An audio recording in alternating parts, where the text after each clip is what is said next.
Thanks for tuning in to Silencer School.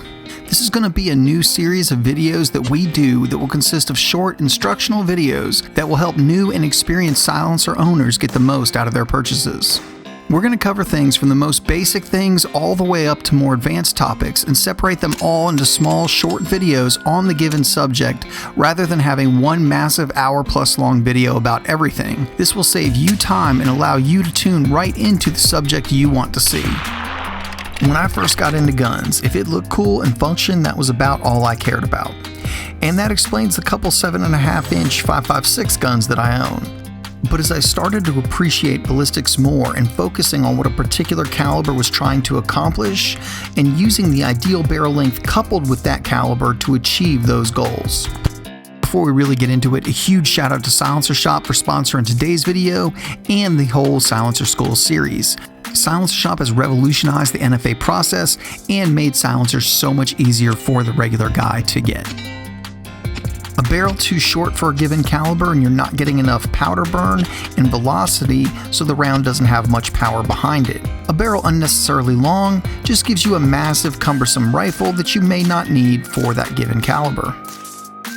For instance, a 7.5-inch 5.56 really doesn't make much practical sense because the round has no power at that barrel length, but 7.5-inch does make sense on 300 Blackout. There are no real advantages to having a 308 with a 28-inch barrel. However, 28 inches makes a lot of sense if you're shooting 338 Lapua Magnum. It's all about having the right round in the right package to achieve that caliber's given goal.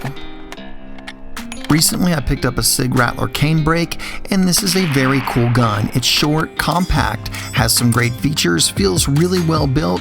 Heck, I like it so much that I SBR'd it, and I just got the stamp back.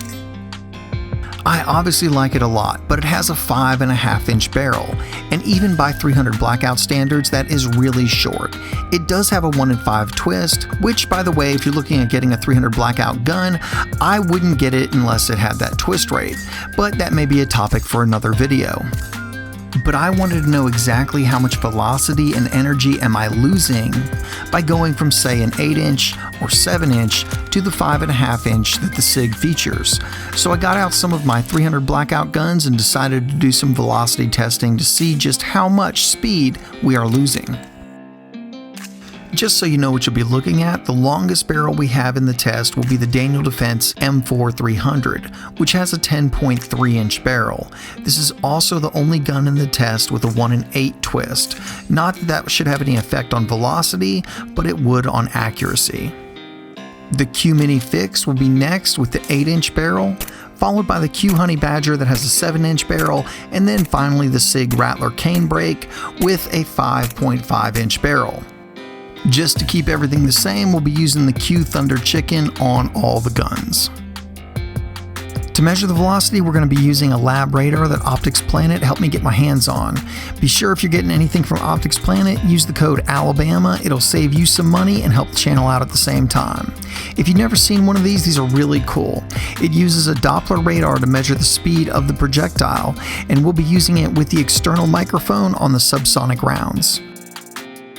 For ammo, we'll be using the new Callaway Ballistics new manufactured 300 Blackout.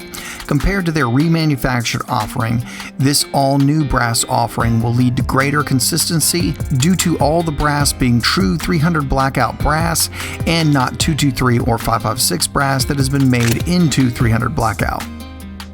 So let's get into it. First up will be the Daniel Defense with the 10.3-inch barrel.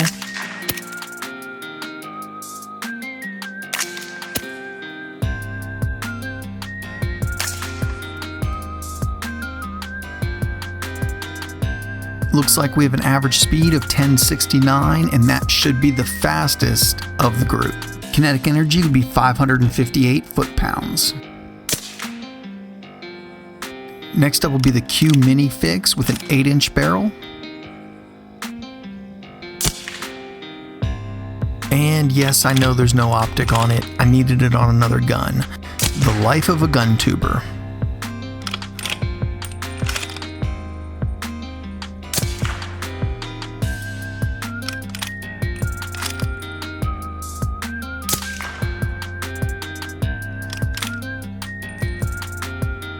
and we got an average speed of 1037, so we'll say we lost about 30 feet per second, going from a 10.3 to an 8-inch barrel. Kinetic energy would be 525 foot-pounds. Next up will be the Q Honey Badger with its 7-inch barrel.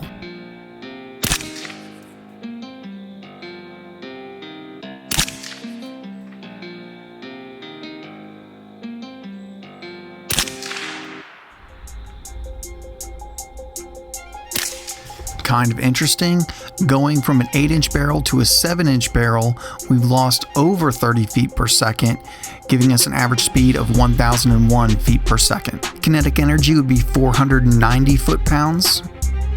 And now we're going to take a look at the SIG Rattler and see how it does with its 5.5-inch barrel.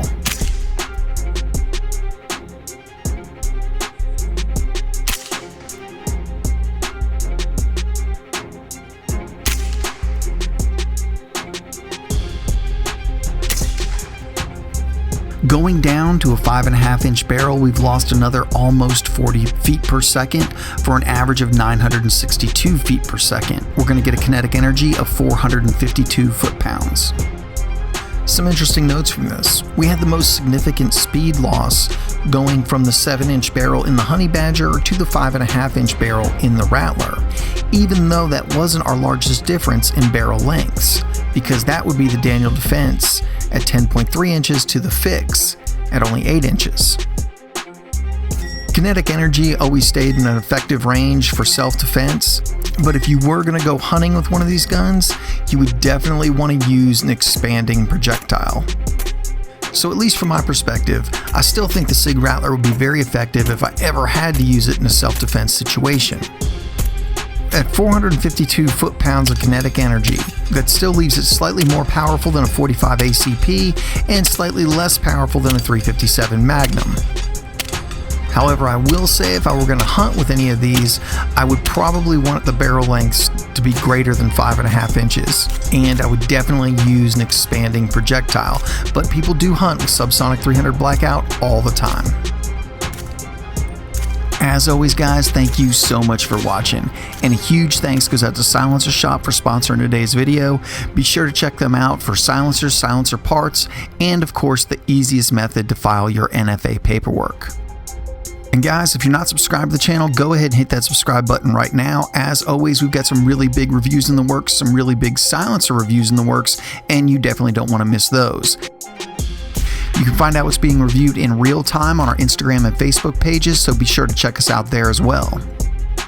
If you want to help support Alabama Arsenal, the best possible way to do that is through Patreon. These videos can be surprisingly expensive to make, and every contribution helps greatly and is very appreciated. There is also Alabama Arsenal gear available right below the video if you want to go out and represent. And as always, guys, thank you so much for watching.